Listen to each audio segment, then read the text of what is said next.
So we ended up getting there, we checked into our hotel. The drive wasn't too bad, I guess, and we went to the clinic. And I was just really worried just because so I was looking up the clinic and there's not a whole lot of information to find. I mean, it's Family Planning Associates, and so there's a few locations in Chicago, but there's only one that does late term. I just sketched out because I was looking at the pictures of it online. It was all boarded up, and I was really worried that it was like, because I read, I think I might even have a book.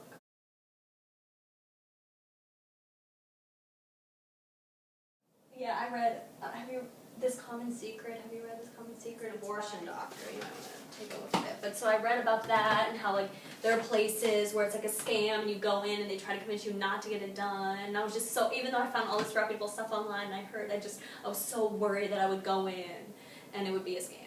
The parking lot was fenced in so you couldn't see who was coming in, just for the protection of the women that were there. And then the experience there was great. I mean, everyone was so kind. And first appointment was because I got a dilation and extraction, so they have to dilate you once or twice.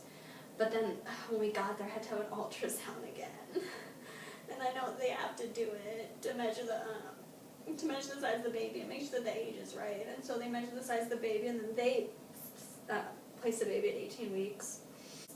Once they did the ultrasound and placed the baby at 18 weeks, it was hard to see it.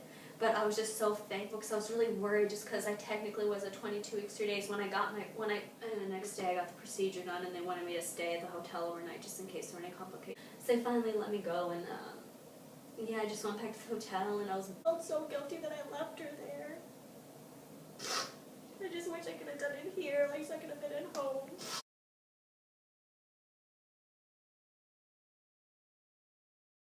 Definitely more than $3,000.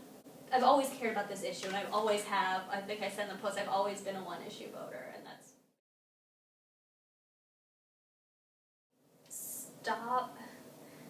stop seeing women as a collective. We each have our own individual stories and each have our own issues that we're dealing with, and so my story is just one of several women who have had to make this decision. Consider the tragedies that we have to face, having to go far away. I know women that have had to go to Colorado and they live in Michigan, and that costs a lot of money, and most women who have to face this can't do that. This is just so silenced, and I feel silenced, and I don't want to be silenced.